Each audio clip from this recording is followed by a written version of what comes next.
Section 3. You will hear two students called Betty and Bruce talking to Professor Dundee about their own presentation. First, you have some time to look at questions 21 to 24.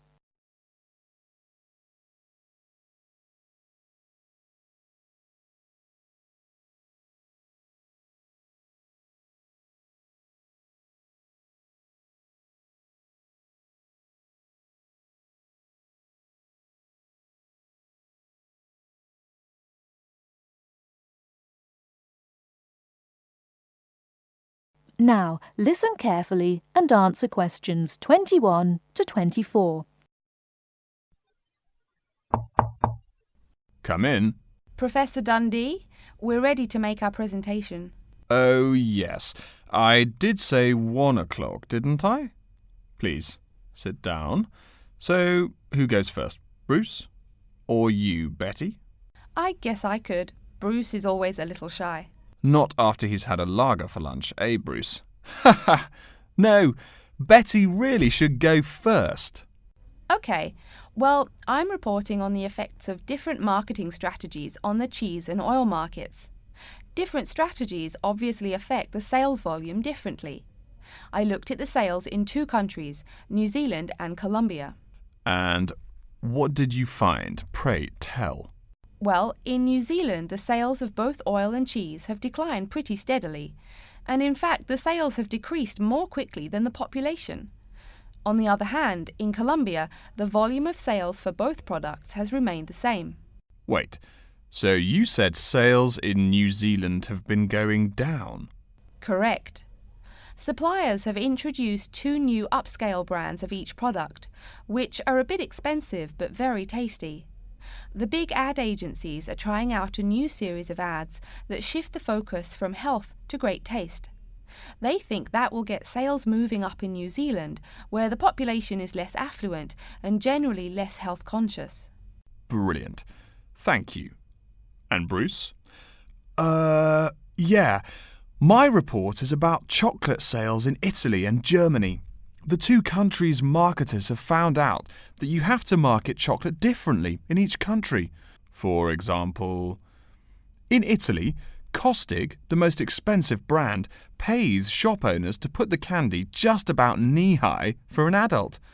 I don't see. For little kids, that's about eye level. That bright red candy is the first one they see, so they buy it. Even better, they start telling their moms to buy it too. So, you mean?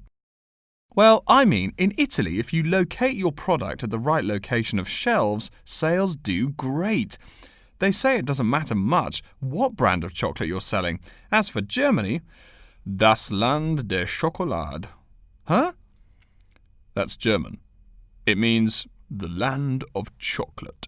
Germans love the stuff, so people make a joke and call Germany that. Oh, right. So, you were saying?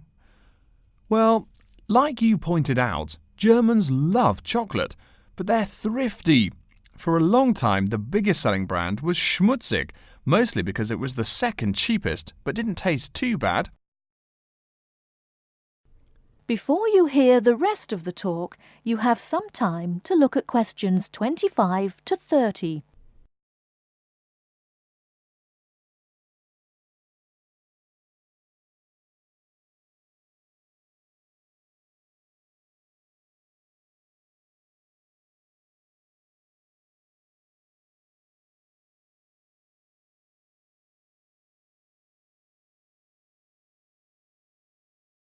Now listen and answer questions 25 to 30.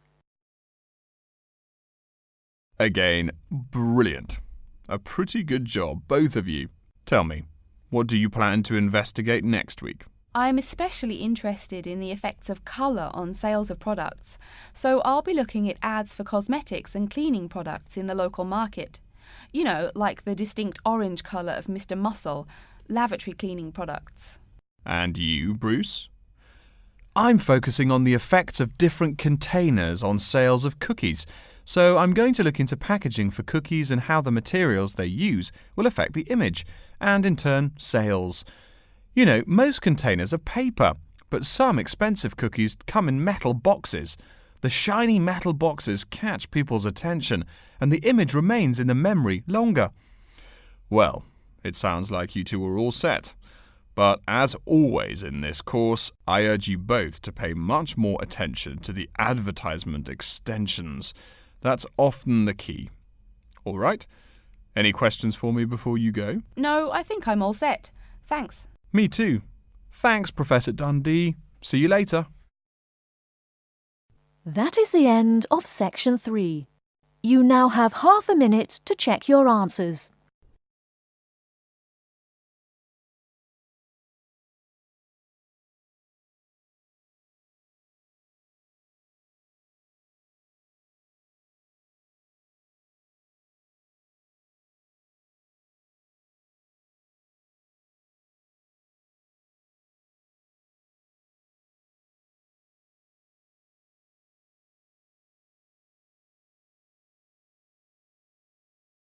Now turn to section 4.